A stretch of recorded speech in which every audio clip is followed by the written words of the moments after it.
You're listening to the Blue Ridge True Crime Podcast, bringing you compelling true crime stories from the Appalachian Mountains and beyond.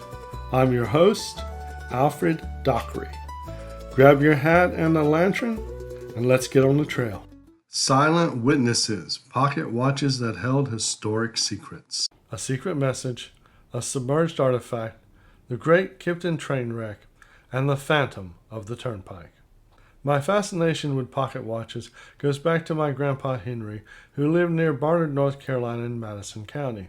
My dad was an Army sergeant, and almost every Christmas and 4th of July, we would pile ourselves and a startling amount of our personal belongings into our car, a blue two-door 1968 Ford Galaxy 500, and drive from wherever he was stationed to my grandpa's house so my mom and dad could check back in with their families. One summer we drove in from Alabama with a 14-foot Sears aluminum John boat strapped to a rack on top of the car. My dad used it to fish and run a trot line in the French Broad River. My grandpa lived in a small uninsulated house without running water beside Big Pine Creek. It had bare light bulbs for lighting and a stove that could burn coal or wood for heat. His entire stock of household appliances included a wood-cook stove, a small refrigerator, and an AM radio. He did not have or want a telephone. Even back then, it seemed like he lived in a different world, a 19th century man living somewhat grudgingly in the 20th century. He was a retired railroad section hand and seemed reasonably comfortable being pressed into service as a babysitter for 2 small children. I would describe his caregiving style as, well, if the kids don't come back in an hour or so, I'll go look for them. His uniform of the day was a railroad engineer's cap, a long-sleeved collared shirt, and Pointer brand bib overalls. A pair of leather brogan shoes completed the ensemble. In the wintertime, he added woolen long johns with the rear flap or drop seat, like you see in old cartoons. Through the hole at the top of his overall bib was a black braided leather strap that was attached to his pocket watch, which resided in a specially designed pocket. I recall sitting beside him on his couch, my head leaning against his chest, and listening to the rhythmic, steady ticking of his watch as I fell asleep. I do not know the maker, model, or year of his watch. I remember that it was an open-face stem-wind watch, and it had a sub-dial at the bottom for seconds, which I found particularly fascinating. It seemed impossibly heavy in my childhood hand, and seemed as solid as granite. Let's take a look at some instances where pocket watches changed history, and where history changed pocket watches. Let's set the stage with a few fun facts about pocket watches. They go back a lot further than you think. Pocket watches came into existence in 1510 in Nuremberg, Germany, when Peter Heinlein, a master locksmith, invented them. If you pictured it looking like a golden apple with only an hour hand and a cover to protect it, congrats, you nailed it. The minute hand came along in the early 17th century. Technical advances continued, and by the 1820s, watches using the lever escapement had become accurate to within a minute a day. Pocket watches fell out of fashion around World War I, when the practicality of wristwatches for soldiers on the battlefield led to a shift in preferences. Pocket watches experienced a short-lived resurgence in the 70s and 80s with the return of the three-piece suit, which included a vest designed to hold a pocket watch and chain. Word on the street is that TV detective Theo Kojak used that pocket for lollipops. Just Google, "Who loves you, baby?" He'll come right up.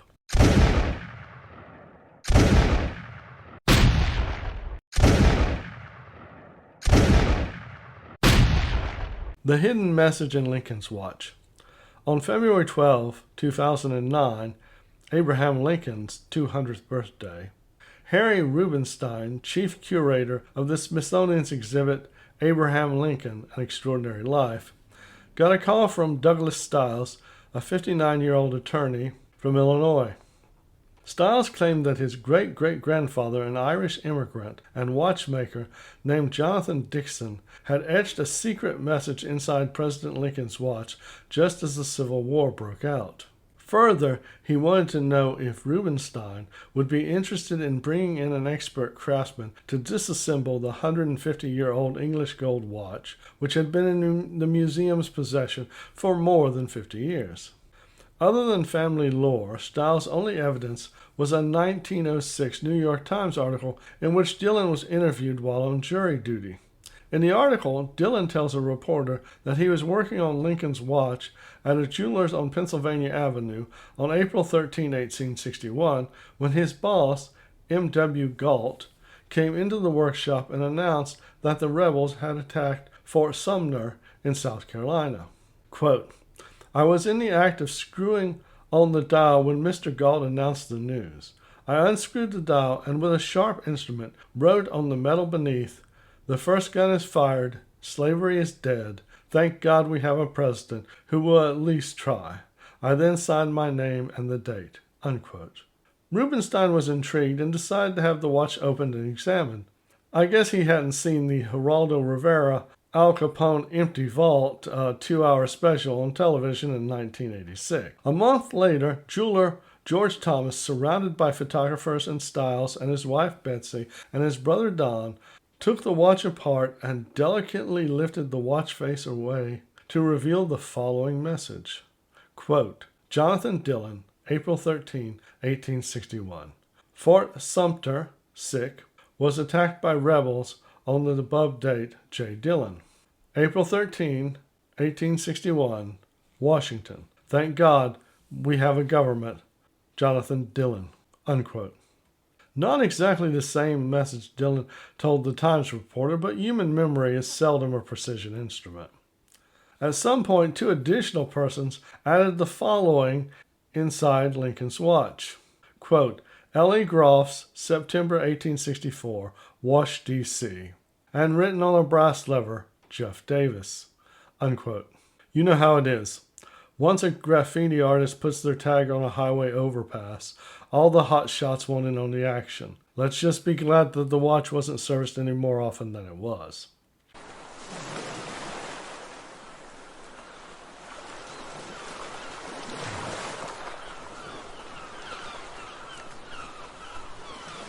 The Century-Plus Secret from a Civil War Sub-Commander's Watch.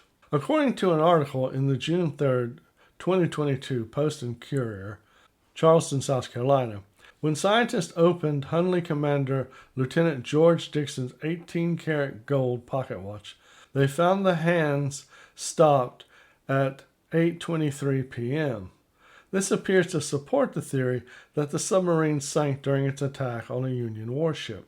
On February 17, 1864, during the U.S. Civil War, the H.L. Hundley sank the USS Housatonic in a clandestine night attack in Charleston Harbor.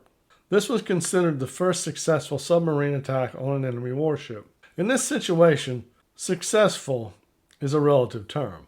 The submarine's crew was presumably killed instantly by the explosion. The craft's spar torpedo consisted of a copper cylinder containing 135 pounds, 61 kilograms of black powder attached to a 22-foot, 6.7-meter wooden spar.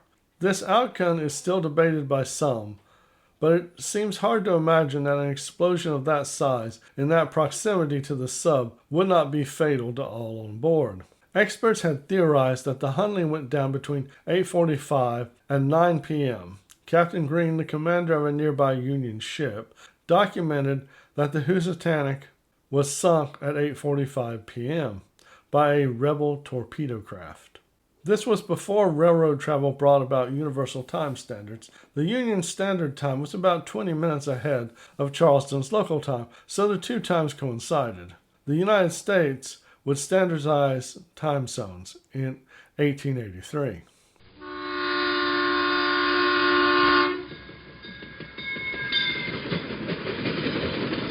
The Great Kipton Train Wreck.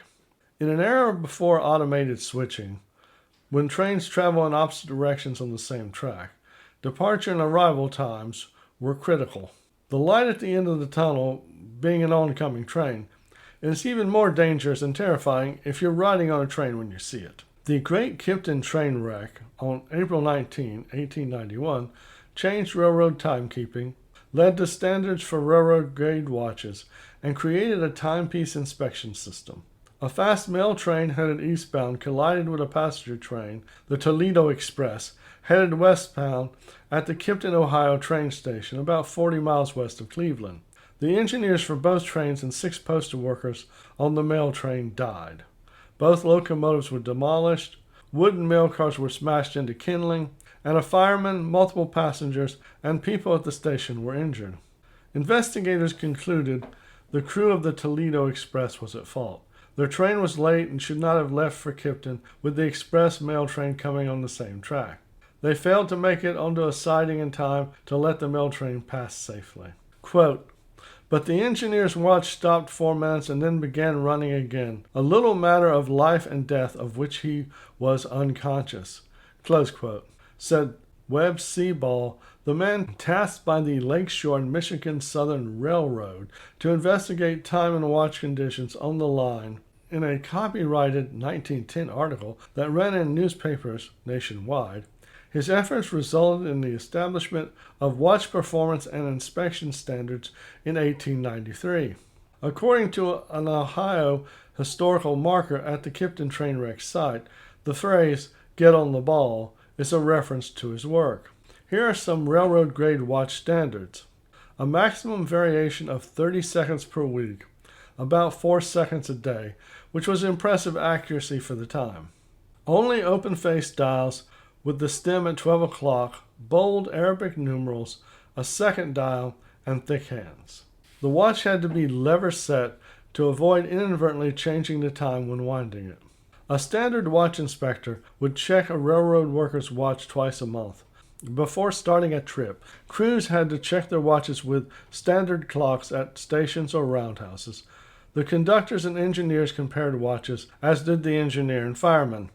If someone's watch wasn't keeping good time, they had to get a loaner watch. Crew members could buy watches through monthly payments made through payroll deductions.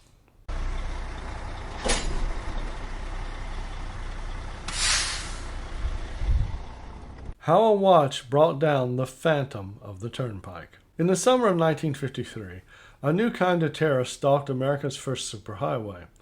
A mysterious killer with a gun hunting long-haul truckers while they slept. The nightmare began on July 25 when 30-year-old truck driver Lester Woodward was found shot in the head in the cab of his truck near the Irwin interchange. His empty wallet on the floor suggested a robbery. 3 days later, another trucker, Harry Pitts, was discovered murdered in his rig 30 miles away near the Donegal interchange. This time the killer was frightened away before he could take anything. A ballistics test soon connected the two crimes. The same .32 caliber automatic pistol had killed both men. A state police corporal declared to the press, "There's a maniac loose on the turnpike," and a massive manhunt was launched. The Phantom struck again on July 31, 18 miles from the turnpike's western end in Ohio. Truck driver John Shepard was shot in the head. Miraculously, the bullet missed his brain and lodged in his jaw. He survived and saw a yellow Chevy speeding away. His wallet and a gold pocket watch had been stolen. The attack sent waves of fear through the trucking community. Newspapers dubbed the unknown assailant the Turnpike Phantom or the Terror of the Turnpike. The Teamsters Union, the Pennsylvania Motor Truck Association, and a trucking company offered a bounty of $11,000 for his capture. Truckers began arming themselves with baseball bats and guns. Some drivers flooded police departments with requests for gun permits, which were largely denied. Paranoia set in. Drivers reported being followed or shot at and stopped parking on the roadside, seeking safety near well-lit service stations and all-night diners. Newspapers nationwide carried the story. The New York Daily News sent a reporter and photographer on a tense nocturnal ride-along with a trucker to document the palpable fear on what they called Murder Alley. A clue from Cleveland. For weeks the investigation stalled with no new attacks or solid leads. The Phantom seemed to have vanished. The break police desperately needed finally came on October 8, not from a new crime, but from a pawn shop in Cleveland. John Shepard's stolen Elgin pocket watch had been pawned for $5 by a man identifying himself as John Waple. An employee remembered the man wore a uniform from Parker's Alliance, a company that had fired a worker named John Wesley Wable months earlier for absenteeism. Tracking down Wable's girlfriend, Leora Chrissy, led to another stunning revelation. Wable had left a package with her before being jailed in August on an unrelated auto theft charge. Her family opened it and found a .32 caliber Walter pistol inside. Uncomfortable with the weapon, her father had given it to the local police for safekeeping. The murder weapon had been in police custody for nearly 2 months without anyone realizing it. While in jail, the 23-year-old Wable had bragged to other inmates that he was the Turnpike Phantom, but was dismissed as a screwball or crackpot. Police issued an all-points bulletin for Wable's arrest. He was captured on October 11 in New Mexico after a high-speed car chase following a gas station robbery. In his pocket was the pawn ticket for Shepherd's Watch. Extradited to Pennsylvania via a long train ride, Wable wrote a 17-page confession and gave it to the detectives escorting it. In it, he claimed his innocence, blaming the actual shootings on an accomplice named Jim Parks. Wable was tried in March 1954 for the murder of Harry Pitts, the case for which prosecutors had a witness. Toll collector Joseph Kunkel placed Wable near the murder scene, remembering him because he had paid the young man's toll. Throughout the trial, Wable stuck to his story, asserting that Detective Merrill Music had dictated the confession and that Jim Parks was the real killer. Despite strenuous efforts, the defense could not locate Parks. The prosecution presented an overwhelming case, 60 witnesses and 58 exhibits, including the murder weapon, the pawn ticket, Shepherd's Watch, tire tracks matching Wable's rental car, and positive ballistics matching the gun to all 3 shootings. Most damningly, survivor John Shepherd took the stand and identified Wable as the man who had shot him. Faced with this mountain of evidence, the jury deliberated for less than 4 hours before finding John Wesley Wable guilty of first-degree murder and recommending death by electrocution, bringing an end to the terrifying reign of the Phantom Killer of the Pennsylvania Turnpike. A pocket watch comeback. An article in the October 18, 2023 South China Morning Post tells us that pocket watches are making a comeback. Entitled, How Pocket Watches Got Cool Again, From Watch Talk to Peaky Blinders, first invented in 1510 and treasured by James Dean, pocket-sized timepieces on a chain still make great conversation starters by Annie Brown.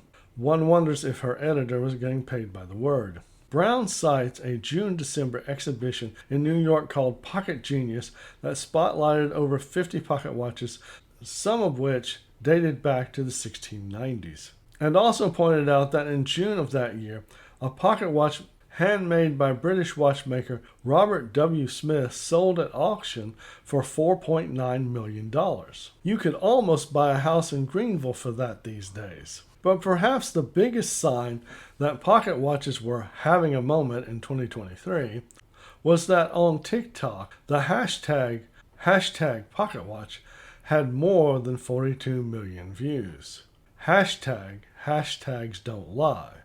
Hashtags seldom lie? She concludes the story by telling us that mostly the return of the pocket watch is about an increased appreciation for watchmaking and craftsmanship. We could all use a bit more craftsmanship these days, and a reminder of a time and place when timepieces gave us a rhythmic, steady ticking instead of an alert that we're late for a meeting. That's it for this episode of the Blue Ridge True Crime Podcast. If you've enjoyed the story, please consider subscribing. Check the show notes for links to the Blue Ridge True Crime Substack and YouTube channel, and any story-related links. Until next time, I'll look for you on the back roads.